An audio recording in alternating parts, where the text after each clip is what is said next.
Boa noite a todos. Nós estamos hoje entrando na 12ª aula das 15 leis da vida. Esta aula é uma aula muito especial, porque ela é uma aula que vai passar a vocês o conceito básico do budismo. E os conceitos básicos do budismo, eles compreendem as 4 nobres verdades e também a senda reta dos 8 caminhos, que é conhecida em sânscrito por Ashtanga-yana ou Ashtanga Sadhana. Sadhana, em sânscrito, significa prática e yana significa caminho. Fiquei, acho que uns 40 anos da minha vida ensinando sobre o budismo pelo Brasil todo, em vários lugares, desde Manaus até Porto Alegre. E nesses anos todos, essa minha palestra sobre o budismo era chamada de filosofia Kung Fu, visto que o templo onde surgiu o Kung Fu, lá na China, o templo de Shaolin, ele era um templo budista, que praticava o budismo. E eu passei o meu tempo na minha vida me direcionando e ensinando as pessoas sobre o budismo, porque é um caminho de vida útil, que faz você encontrar respostas para as suas necessidades nesta vida.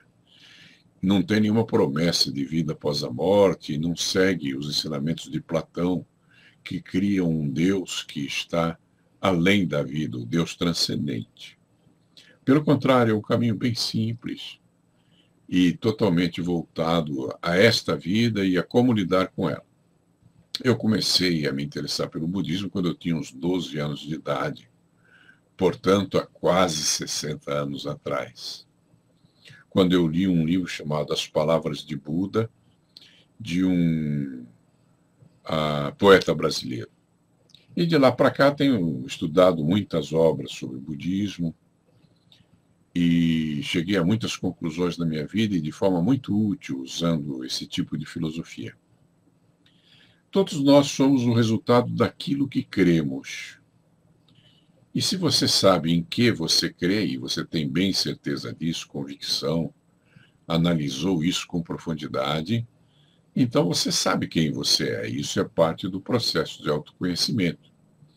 E a partir de saber quem você é, você conhece suas limitações e suas oportunidades, o que te dá uma maior chance de você trilhar um caminho mais seguro em direção ao bem.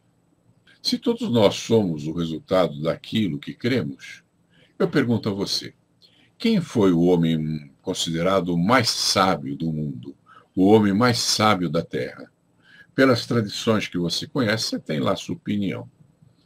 Se você tiver uma opinião a respeito de quem foi o homem mais sábio do mundo, você pode expressar essa opinião aqui, escrevendo o nome desse homem que você considera o mais sábio do mundo.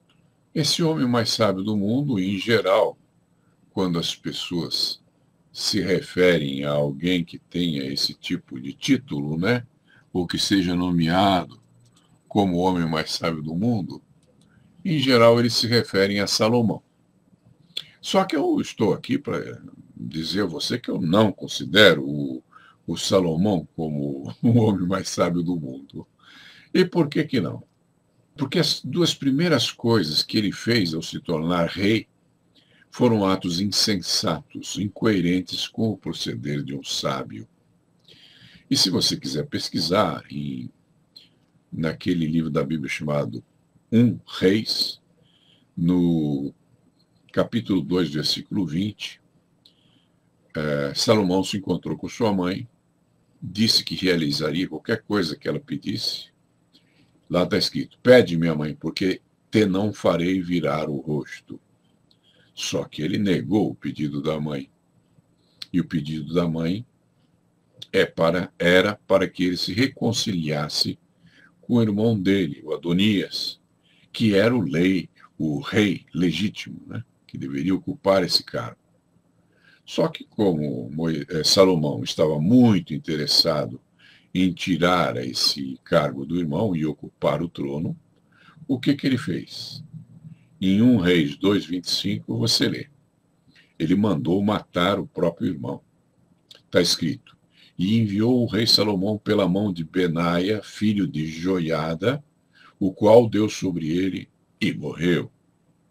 E eu penso assim, se você conversar com pastores, com pessoas versadas em teologia, elas argumentarão com você que Salomão fez isso porque era necessário, porque o trono pertencia, de fato, ao irmão dele, o Adonias. E se ele não matasse o irmão acabaria por tomar o trono de volta. Mas eu penso assim, que se você é um homem sábio, e sabedoria não é só conhecimento, eu vivo dizendo isso, né? É você aplicar esse conhecimento na prática até que você consiga resultados úteis que se transformam em saber, e daí vem a sabedoria.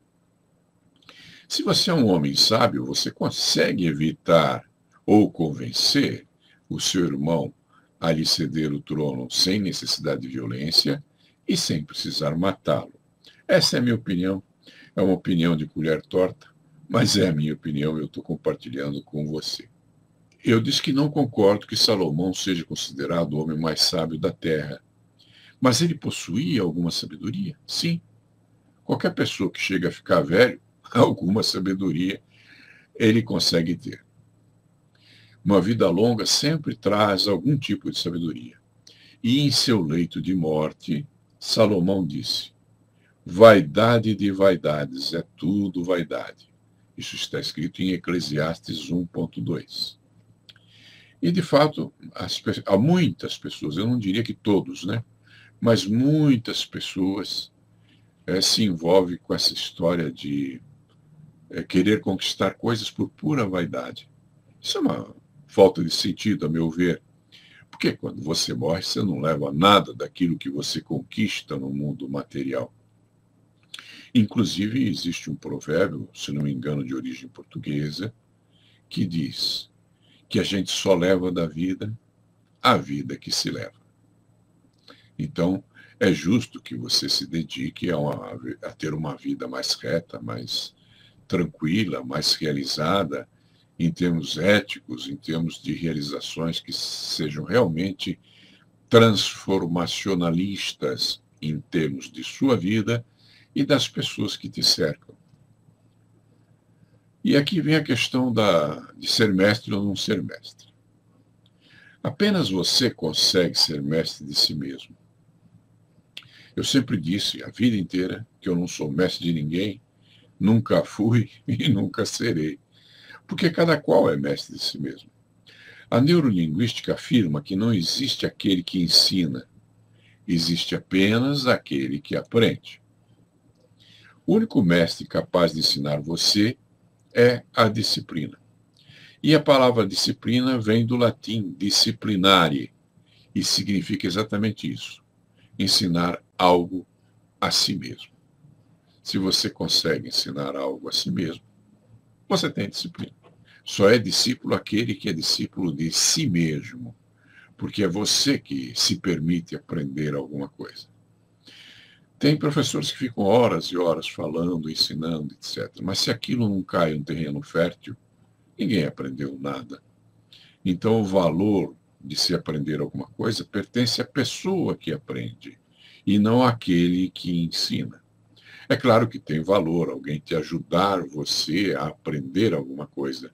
Se é isso que você está buscando, se você procurou essa pessoa com essa intenção, e se essa pessoa tem essa intenção de compartilhar com você esse conhecimento. Eu diria que aquele que te ensina alguma coisa é só uma placa apontando um determinado caminho. Você segue o caminho, se você quiser. Se você achar que esse não é o caminho que você desejaria seguir, procure outra placa, outra indicação de caminho. Então, não existe, como dizia o meu professor, o John Grinder, criador da neurolinguística.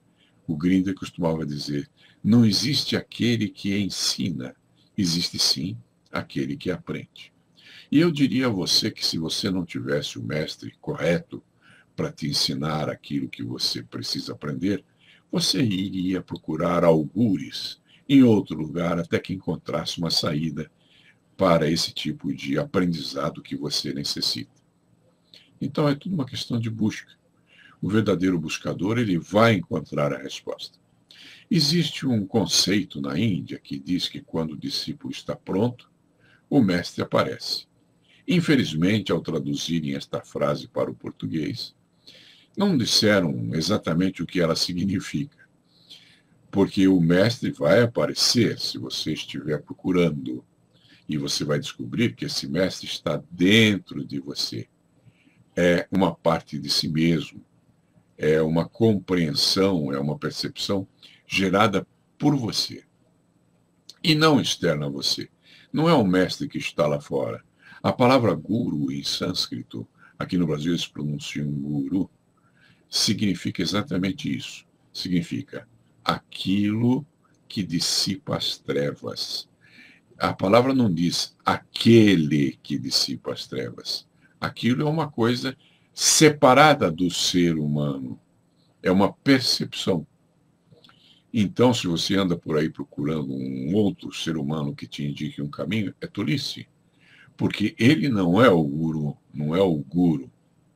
Aquilo que é guru para você é uma coisa que surge de dentro do seu interior. Então, quando você está preparado em termos de percepção, você consegue compreender coisas que antes você não entendia. Então, se diz que essa preparação que você obteve por si mesmo, que é disciplina, vai conduzir você às respostas que você necessita ter. Então, as trevas vão ser dissipadas. Muito bem.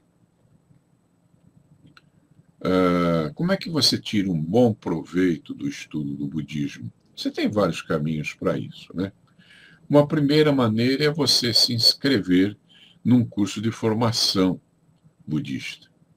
E a esse respeito, eu sugiro que você se inscreva na Fundação Niskama Karma, que é uma forma de trazer o budismo de um jeito transformacional para o povo brasileiro.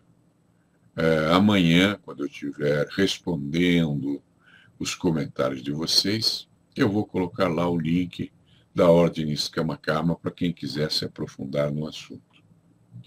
E é preciso compreender que o budismo não é uma religião. Ele é um jeito de perceber a vida, de lidar com a vida e com a realidade da vida. Portanto, tenha você a religião que tiver, você tem condições e lhe é permitido aprender o budismo, porque ele não conflita com nenhuma religião.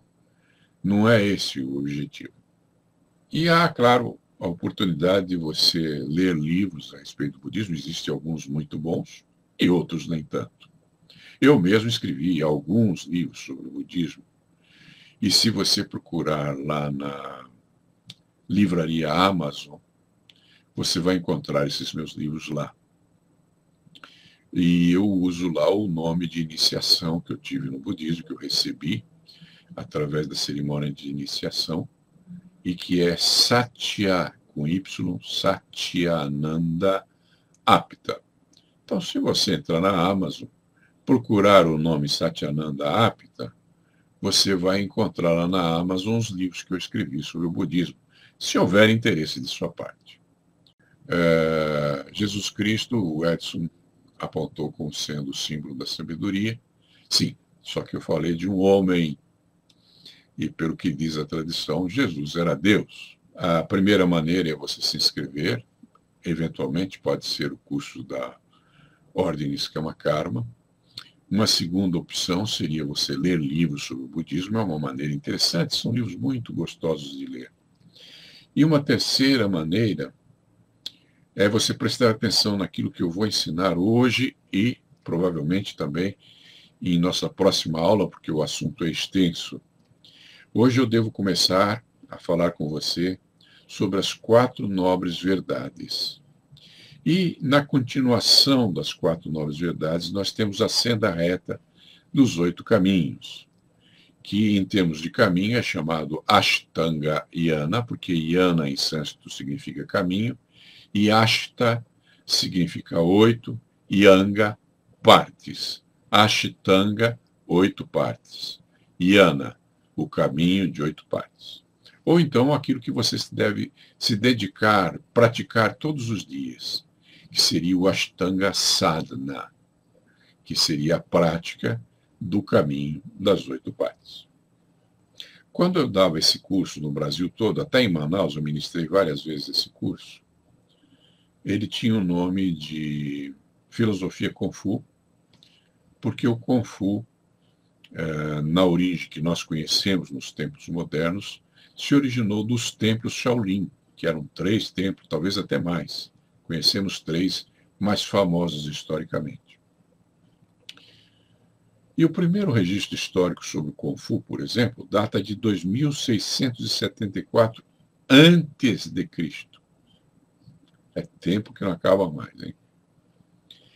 E nenhum desses estilos da antiguidade sobreviveu até os dias de hoje, pois a grande eficiência do estilo Shaolin, por volta da dinastia Ming, superou todos os outros estilos e acabou extinguindo-os. Aqueles estilos antigos foram extintos.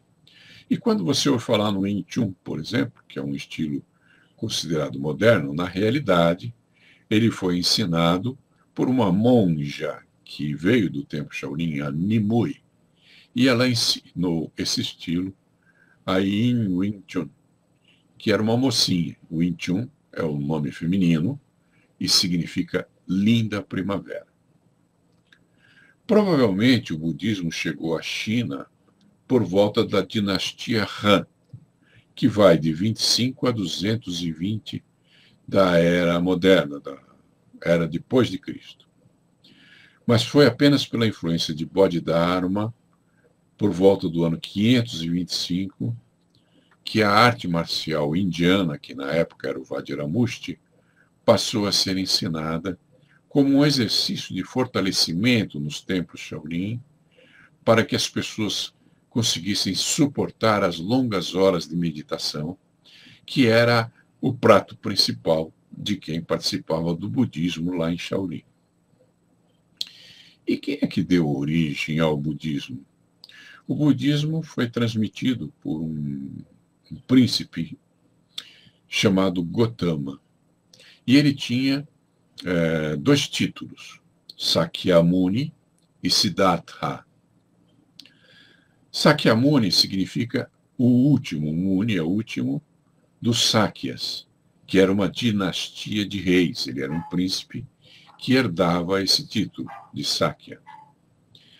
E Siddhartha significa farto de poderes. Então são títulos, não são o nome do Buda. O Buda, que também significa o iluminado, chamava-se Gotama. Um nome bem simples, né? E outro detalhe interessante, Buda era bem magro. Quando você vê essas estatuazinhas de um oriental gordinho, né? Não se trata do Buda, ele é um dos 7 deuses chineses. Era o deus da felicidade, da fartura. Não tem nada a ver com o Buda. Bom, Gotama, escreve-se Gautama, pronuncia-se Gotama, era filho do rei Suddhodana e da rainha Maya. A profecia menciona que houve uma espécie de, como é que eu diria, um asceta, que era meio profético, e esse asceta se chamava Ansita. E ele profetizou que aquele menino que nasceria da gravidez da rainha Maia seria um rei muito poderoso, se tornaria um líder espiritual e seria a luz do mundo, ensinando os homens a se libertarem do sofrimento. É óbvio que isso é uma lenda e provavelmente talvez não tenha ocorrido.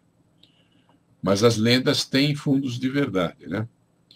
E a ideia é que, para aquela época, era muito comum se consultarem os adivinhos quando se esperava o filho de um rei. O Mário Rodrigues comenta aqui que o budismo ensina a lidar com os imprevistos da existência. Só que o rei Suddhodana não ficou muito feliz com essa previsão que o filho seria a luz do mundo, um líder espiritual. Isso não agradava ao rei. Ele queria que o filho se tornasse rei. E para impedir a opção espiritual, trancou o menino dentro de um grande palácio. Diz a lenda que lá ele ficou até uma certa idade, chegando inclusive a se casar e tudo, até que um dia ele não suportou mais ficar no castelo e saiu para o mundo. E a primeira vez que ele saiu para o mundo, tudo foi meio falsificado. O rei mandou espalhar pétalas de flores pelo caminho, tirou os pobres do caminho, todo o sofrimento, todos os idosos do caminho, e, inclusive, realizou uma peregrinação das moças virgens da época para que conhecesse o filho dele, e ele se encantou com uma delas, e com ela se casou. Muito bem, só que o menino, já casado, tendo um filho, Ráhula, ele não estava satisfeito com a vida dentro do castelo e resolveu sair outra vez, só que desta vez sem avisar o rei, e ele se pôs a caminho. Teve um homem que ajudou ele puxando o cavalo, depois ele trocou de roupa com esse homem e se perdeu no mundo, em busca da espiritualidade, que era o que o cativava. Mas antes que isso acontecesse, na época em que ele ainda estava encerrado dentro dos muros do castelo, passou um cisne voando em cima entre um muro e outro. E um primo do Gotama, com uma flecha, bateu esse cisne, que caiu aos pés do Buda. E quando o Gotama tentou tirar essa flecha do corpo daquele cisne, ele se feriu com a flecha, percebeu que doía, né? E pensou, puxa, esse pássaro deve estar sofrendo muito. Então, usando os conhecimentos que ele tinha sobre ervas e processos de cura, ele criou lá um pequeno ungento e ajudou a curar o pássaro. E o problema dele fazer isso é que depois o primo dele quis o pássaro. Falou, não, fui eu que abati ele com a flecha, ele me pertence. E aí foram chamados os sábios da corte para decidir se o pássaro deveria ficar com o Gotama ou com o primo dele.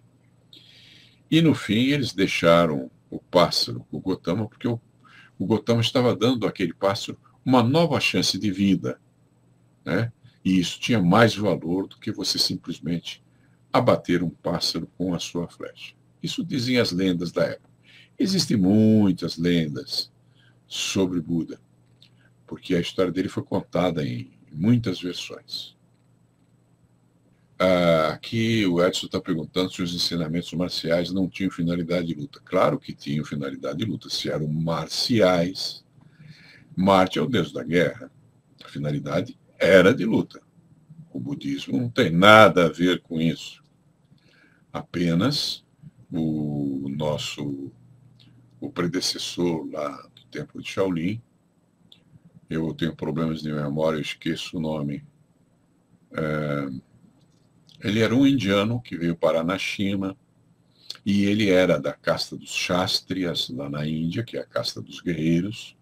Ele foi treinado nas artes bélicas, e quando ele impôs lá no templo de Shaolin a prática da meditação, prática árdua, muitas horas de meditação por dia, ele percebeu que os monges não suportavam essa carga física. Então ele começou a ensinar a arte marcial que ele conhecia lá da Índia, o Vajramusti, para que esses monges se fortalecessem fisicamente e suportassem as longas horas de meditação. Agora, com isso queremos dizer que o monge budista não possa se defender? Não, não tem nada a ver. Quando você fala em ahimsa, que é o dever, que aqui no Brasil é traduzido como não violência, o ahimsa não significa não violência. A tradução literal é não agressividade. Ou seja, não cabia ao monge agredir alguém, mas ele era bem capaz de defender a si mesmo e tinha esse direito. E isso não fere nenhum conceito do budismo. Você tem todo o direito de se defender, de defender pessoas que precisam ser defendidas, que sejam mais fracas diante de um agressor, proteger a sua família, proteger a quem você ama. Tudo isso é um direito seu. Não tem nada a ver. Não devemos misturar o budismo ensinado por Bodhidharma, lembrei o nome dele agora, com com o conceito do budismo. O budismo é uma coisa, arte marcial, outra coisa. Agora, se há uma filosofia por trás da arte marcial, com certeza, no templo Shaolin, era o budismo. No Japão, o Robson está nos lembrando que no Japão o Bodhidharma é chamado de Daruma. E Bodhidharma era o nome dele em sânscrito. E alguns japoneses têm uma estatuazinha, um bonequinho, que eles usam para dar sorte, e que se chama Bodai Daruma. E alguns pronunciam de outra forma, Daruma. Mas essa curiosidade do cisne ter voado sobre o castelo e ter sido abatido por uma flecha fez o jovem Gotama querer se interessar pelo mundo lá fora, saber o que havia lá fora, e que era uma coisa que o pai dele tentava preservá-lo para que ele não enveredasse pelo caminho da espiritualidade, porque interessava ao pai que ele fosse rei, e não que ele fosse mais um mestre espiritual, já que naquela região do Oriente haviam centenas deles. Quando ele saiu pela primeira vez, ele tinha em torno de 16 anos de idade, diz a lenda, né? E foi assim que ele conheceu Yasodhara, que foi a sua esposa. Note bem que naquele tempo, um rei, não vamos tentar mentir, os reis tinham seus haréns, haviam lá as concubinas, mas a esposa dele era Yasodhara. Na sua segunda saída, quando ele saiu de madrugada, sem que o rei soubesse, com a ajuda de alguém, e lá fora ele trocou de roupa com esse servo, e ele foi para o mundo para descobrir a filosofia e encontrar a verdade, que mais tarde se transformou em um processo de iluminação que deu a ele a alcunha de Buda, o iluminado. Muito bem. Dizem que quando ele saiu nessa segunda vez, ele encontrou 4 misérias. Ele encontrou uma pessoa pobre, encontrou uma pessoa doente, encontrou uma pessoa muito idosa e ele encontrou uma pessoa morta. Tudo isso é provavelmente lendário, mas o que essa lenda tenta nos passar? Que ele viu as privações e as turbulências que a vida atravessa em diferentes fases. E isso chocou, porque ele ainda era jovem, o pai dele ainda era jovem, todo mundo muito moço lá no reino, dentro do castelo, pelo menos. E aí ele percebeu que todos um dia envelheceriam e que todos um dia morreriam. Então ele queria encontrar uma resposta para esse estado de coisas.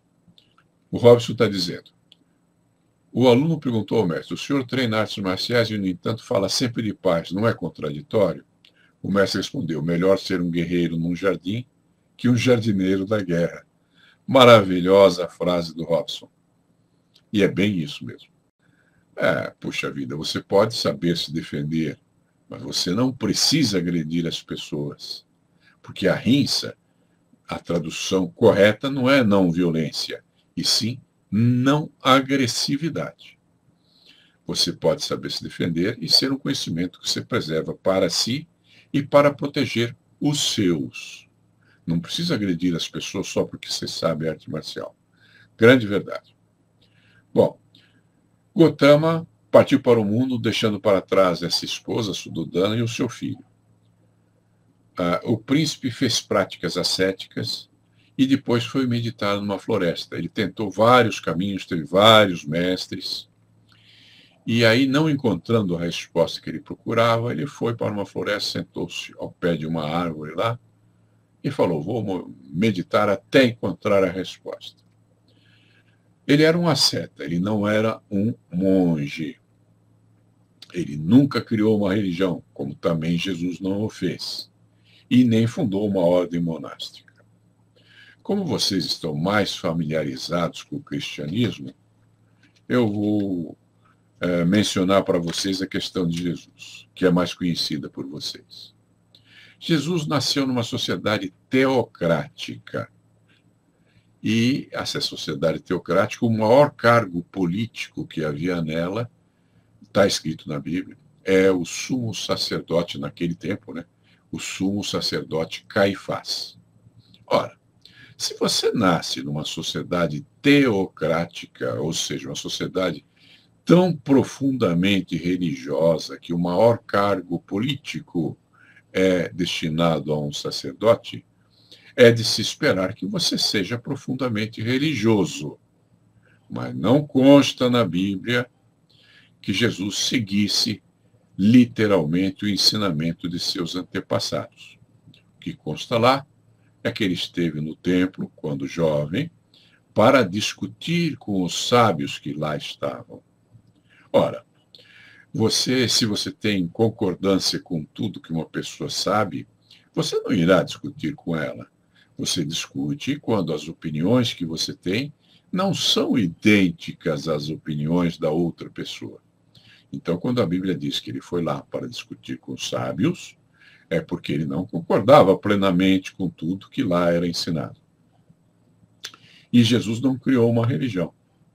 Como é que você sabe disso? É simples. Hoje em dia você tem a Bíblia na própria internet. Você não precisa ter um volume daquele livro preto que as pessoas levam embaixo da axila. Você pode entrar na internet e você terá acesso a todos os livros da Bíblia. E se tiver um buscador nesta obra, vamos dizer assim, digital que você está consultando, e você pesquisar lá para a palavra religião, você vai descobrir que essa palavra só existe em 3 lugares da Bíblia. Ela só é citada 3 vezes na Bíblia. Se fosse uma coisa importante, seria citada mais vezes. E Jesus não compactuava com essa história de religião. Tanto é que a palavra religião veio do grego religios e vem do latim religare. E o intuito dessas 2 palavras, a tradução literal nesses 2 idiomas, significa uma só coisa: voltar a se ligar a Deus. Religar. Como se você tivesse existido separado de Deus. Isso em si já é uma blasfêmia. E Jesus nunca declarou isso. Ele nunca criou uma religião. Ele se referia a Deus e dizia: eu e o Pai somos um. Com isso ele queria dizer que você está excluído e que você não é um com o Pai? Claro que não. Porque em outra passagem da Bíblia, ele disse: se tiveres fé do tamanho de um grão de mostarda, que é bem pequenininho, eu já vi um, coisas maiores do que as que faço, fareis. Está escrito literalmente na Bíblia. Ora, se você, tendo uma fé do tamanho de um grão de mostarda, consegue fazer coisas maiores do que as que Jesus fez, foi o que ele disse, e ele não estava mentindo. Então, a conclusão que chegamos é que você também é filho de Deus. Porque se ele dizia que Deus era o Pai, e se ele dizia que você é capaz de fazer o mesmo que ele, e talvez até obras maiores, então você não é diferente dele. Você também é filho de Deus. Ok? E Jesus não criou nenhuma religião. Quando ele procurou Cefas e deu a ele um novo nome de Pedro, ele diz: Pedro, tu és rocha, tu és pedra, e sobre ti erigerei minha igreja. Não falou em religião. E o que é uma igreja? Vem de um nome antigo dos gregos, chamado de egrégora. E o que é uma egrégora? Tradução de egrégora em grego arcaico é reunião em boa companhia. Então, se você for pensar um pouquinho, nós estamos aqui numa live, eu estou reunido com vocês. Nós somos uma egrégora. E isso não tem nada a ver com religião. E tem mais. Jesus disse: se 2 de vocês se reunirem em meu nome, estarei entre vós. Então ele está aqui conosco. Pensaram nisso? Ok. Então podemos prosseguir. Ao meditar na floresta, o Gotama jejuou por 40 dias e 40 noites. Como ele viveu muito tempo antes de Jesus, essa história de ir para a floresta ou para o deserto e ficar jejuando 40 dias e 40 noites deve alguma origem comum aqui. Ao fim desse período de meditação, ele recebeu alimento de uma pastora chamada Sujata, que pagava uma promessa. Então, essa história é outra lenda sobre o Buda. Essa mocinha não conseguia engravidar. Então, ela foi para a floresta em busca dos devas, dos deuses da floresta, e orou, fez sacrifícios, pediu a eles que engravidassem. E ela, de fato, engravidou. E quando engravidou, para honrar esses deuses da floresta, chamados devas, ela levou lá, sei lá, uma bandeja de frutas, alguns alimentos, para ofertar a esses deuses da floresta. E entrando lá, encontrou o Senhor Buda sentado na frente de uma árvore e com uma placidez tão intensa em seu olhar, em seu rosto, que ela pensou, este aqui é o Deus da floresta, e ofereceu a ele os alimentos. Então, depois de 40 dias e 40 noites, que sincronicidade, uma moça chega e traz para você os alimentos que você necessita.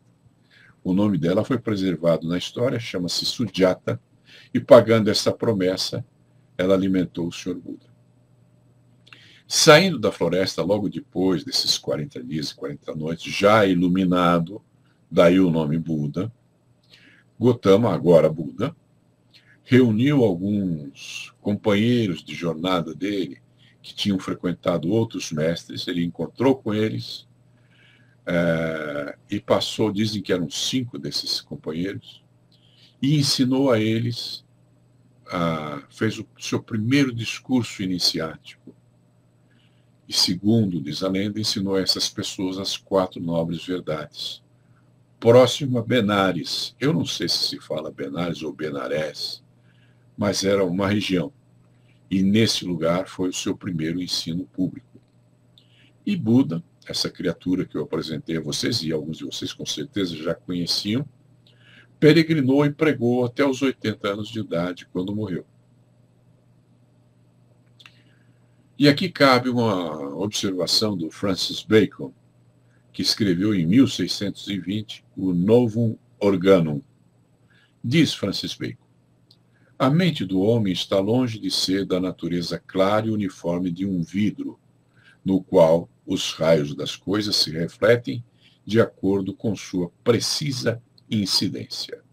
Ao contrário, a mente do homem é como um espelho encantado, cheia de superstição e impostura, se não for liberada ou diminuída.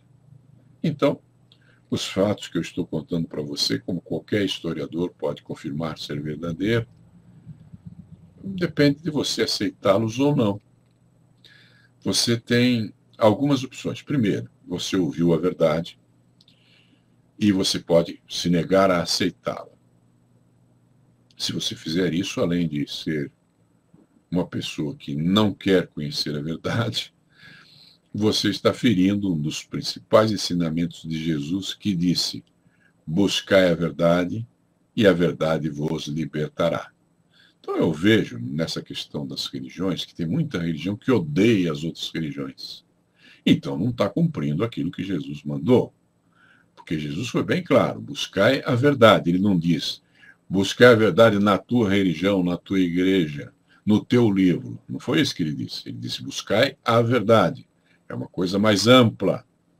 E se você encontra essa verdade em outros representantes de verdades diferentes da sua e não as aceita, você não está respeitando aquilo que Jesus ensinou.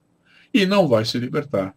Vai se incrustar, vai se prender cada vez mais, vai se amarrar na fé que você acha que é justa, esquecendo que a verdade é uma só. Pode ser dita de diferentes formas, mas é sempre uma só a verdade. E tem gente que não gosta dela, é claro. O budismo transformacionalista, que é o budismo da ordem budista Niskama Karma, é uma concepção que busca o ensinamento original do budismo, porque o budismo é muito anterior a Cristo. Então, obviamente, nós não sabemos exatamente como era o budismo na época em que ele foi criado. Mas existem obras mais antigas que você pode consultar. E o budismo Niskama Karma tem por finalidade buscar a origem do budismo. Por isso que não vamos muito além do que as 4 novas verdades e a senda reta dos 8 caminhos, que são os ensinamentos fundamentais do Senhor Buda. Essa versão do budismo é denominada transformacionalista, pois o objetivo é a transformação pessoal de seus praticantes. Pode ser uma entre outras concepções. Não é melhor do que as demais concepções e deve ser aceita com precaução e com sensibilidade. E se você for correto com a sua ética pessoal, você deve proceder de igual maneira com todas as outras crenças que o mundo lhe ofereça. Vá com calma. Haja com precaução. Procure usar da sua sensibilidade. O budismo transformacionalista prega a lei da evolução contínua e consciente. E não é um budismo teórico nem religioso, só existindo quando praticado diariamente. Sem ação, não existe realização. É uma frase que eu uso sempre. E procure pensar um pouquinho. Vamos examinar um conceito paralelo para ficar mais fácil para você entender. Pensem no amor. Se você pensar nos ensinamentos de Jesus, a coisa que ele pregou foi o amor. Essa é a verdade maior. E no ensinamento do Buda, o que ele pregou foi a compaixão, que é uma forma de amor. E o que acontece com o amor? Nós aprendemos no nosso idioma que o amor é um substantivo. Não estou aqui para ensinar vocês gramática, não. Mas, na realidade, o amor não é um substantivo, é um verbo. Por quê? Porque se você não ama, não existe o amor. E para você amar, você precisa praticar o verbo amar. Então, o amar se transforma em atitudes e ações que você vai agir, ter atitudes e adotar certos comportamentos em relação às pessoas que você ama. Se você não o fizer, não existe o amor. Então, o amor não existe como substantivo, ele existe como verbo. O agir é necessário. Ter atitude é necessário. Porque se você não fizer essas duas coisas, você não está amando ninguém. Você pode até ter um bom gogó, um bom discurso de amor, mas para amar é necessário que você adote atitudes e ações condizentes com o verbo amar. Observe o que acontece com uma bola quando ela é arremessada para cima. Ela sobe até certo ponto. Aí a força da atração da Terra traz ela de volta. Então, quando ela cessa de crescer, ela começa a decrescer e a cair. E assim é a nossa vida. Você pode e deve escolher crescer continuamente. Porque no momento em que você parar de crescer, você começa a morrer. Então, pense no amor de igual forma. Quando você já não tiver atitudes amorosas ou ações amorosas, você cessou de amar. O amor não existe como substantivo. Ele é a atitude e a ação que você adota para amar. O que você faz em termos de amor, em termos do verbo amar, é que se transforma em amor em sua vida. Se não há atitudes e ações, então não há amor. Tudo é preciso ter atitude e ação. Quando você para de evoluir, você começa a morrer. Então, lembre-se daquele conceito que eu falei para vocês nos primeiros minutos desta palestra. A palavra disciplina vem do latim disciplinare e significa ensinar algo a si mesmo. Dizendo em outras palavras, você só tem disciplina quando você está ensinando alguma coisa a si mesmo. Ok? Claro que depois que você ensina algo a si mesmo, se esse aprendizado for correto, você adotará atitudes e ações condizentes com isso que você ensinou a si mesmo. Então, o teu exemplo poderá transformar as pessoas à sua volta. Deixa eu dar uma paradinha que a garganta está pegando. Desculpem. Bom, então, se você tiver atitudes e ações condizentes com as atitudes e ações que brotam do seu interior, como é o amor, como é a atitude, como é a ação, então as pessoas que convivem com você, as pessoas à sua volta, irão aprender com as suas atitudes e ações. E aí vem aquela frase latina muito famosa, exemplum docet, ou seja, o exemplo ensina. Então, você não ensina dizendo palavras e mandando as pessoas fazerem coisas. Isso é bobagem. Agora, se você tem uma vida que é um exemplo das atitudes e ações corretas, então você não precisa falar nada a respeito. A sua existência já será exemplo suficiente para que outras pessoas sigam o mesmo caminho. O Edson diz, estamos na terra para amar. Verdade, Edson. Quando você fala que disciplinar é ser discípulo de si mesmo, é ensinar algo a si mesmo, isso torna muito importante para você ter autoconhecimento, se estudar, observar a si mesmo, saber seus limites, conhecer suas dificuldades, suas fraquezas e suas forças, para que você possa usá-las de uma maneira mais hábil.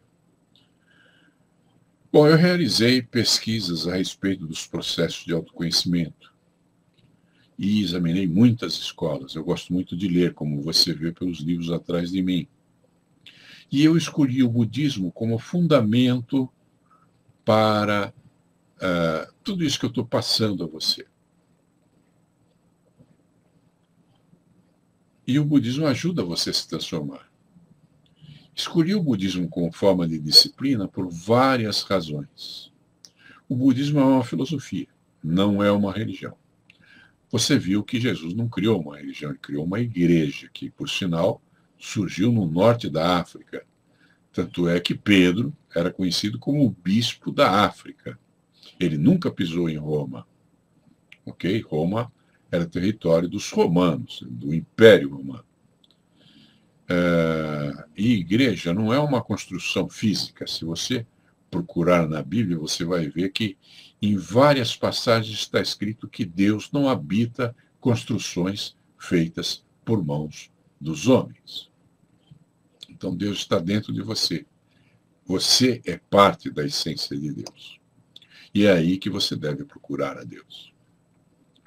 O budismo apresenta definições simples sobre a vida e de fácil compreensão. O budismo apresenta um caminho de disciplina simples e fácil de ser seguido. Vamos examinar isso.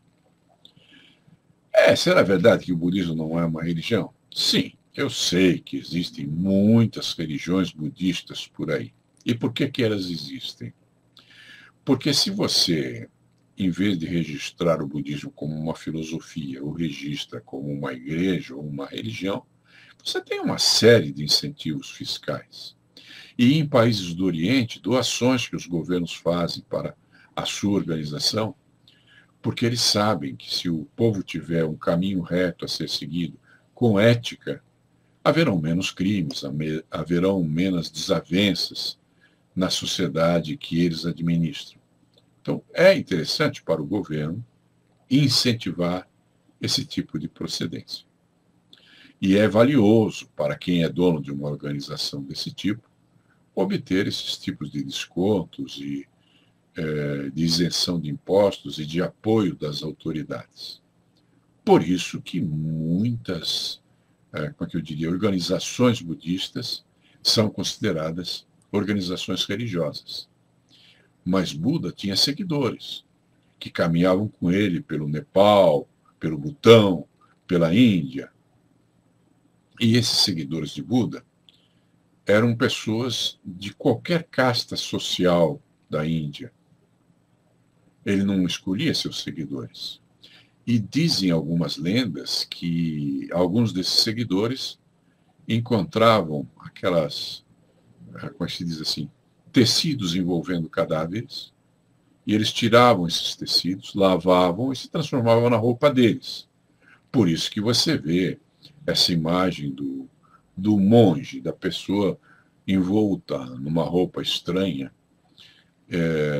e tendo um procedimento religioso. Só que, para ter um procedimento religioso, você não precisa se tornar um monge, porque a prática que você faz para dominar a espiritualidade chama-se ascetismo. E você se torna um asceta ao praticá-la, não necessariamente um monge. Eu não tenho nada contra as religiões budistas que existem por aí, e nem contra os monges budistas que existem por aí. Cada qual tem a sua própria verdade. Mas procure observar que o Buda era um homem que foi casado, que tinha um filho, que aceitava seguidores e andava por aí pregando. Ele não criou uma congregação. Essas coisas de congregação surgiram centenas de anos depois da morte de Buda. Em geral, organizado pelos próprios reis de diferentes reinos, como o rei Ashoka, por exemplo. Ok? É só pesquisar que você descobre isso. Então, eu sei que existem várias religiões budistas por aí, mas isso não nos compete. Não estamos aqui nem para julgá-las, nem para incentivá-las. Nem Buda, nem Jesus criaram religiões. No caso de Jesus, ele criou uma igreja. E, eventualmente, Buda, como tinha muitos seguidores, deveria ter alguma organização entre esses seguidores. Podemos chamar isso de congregação, se for o caso. Mas não é uma instituição religiosa. Até porque Buda não citava a religião. Ele não mencionava isso. Tudo que ele ensinou foi soluções para você lidar com esta vida. E existem várias passagens na vida do Buda de pessoas que perguntaram: e a vida depois da morte? E Buda teria respondido: nada sei sobre esta vida. Sei tão pouco sobre esta vida. Como vou ousar saber alguma coisa sobre a outra vida? Então, contente-se com o que você sabe sobre esta vida, porque é o que lhe é dado saber.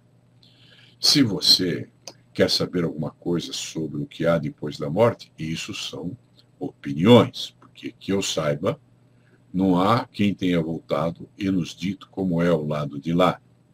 Então, você pode ter crença que você quiser a respeito da vida após a morte.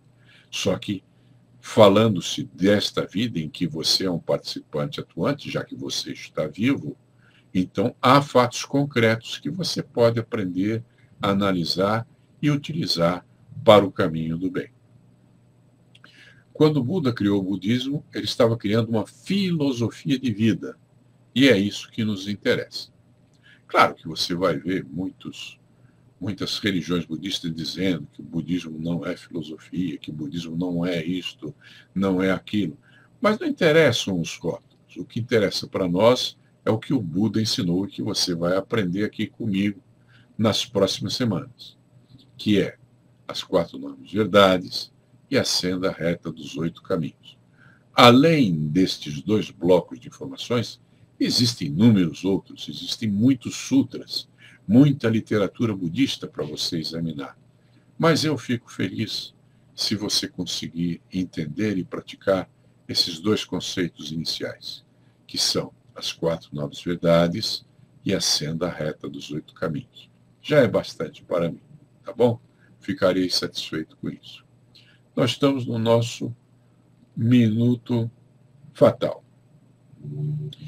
Bom, o budismo apresenta definições simples sobre a vida e de fácil compreensão.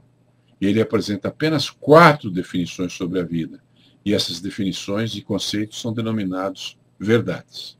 Daí, o preceito budista ser ensinado a você através da expressão as 4 nobres verdades, que nós iremos abordar em nossa próxima live, na semana que vem, no mesmo dia. Agradeço a presença de vocês, todos vocês são muito bem-vindos aqui. Temos que ficar com vocês por 1 hora apenas, que é o que permite o Facebook, né, que é o recurso que estamos utilizando.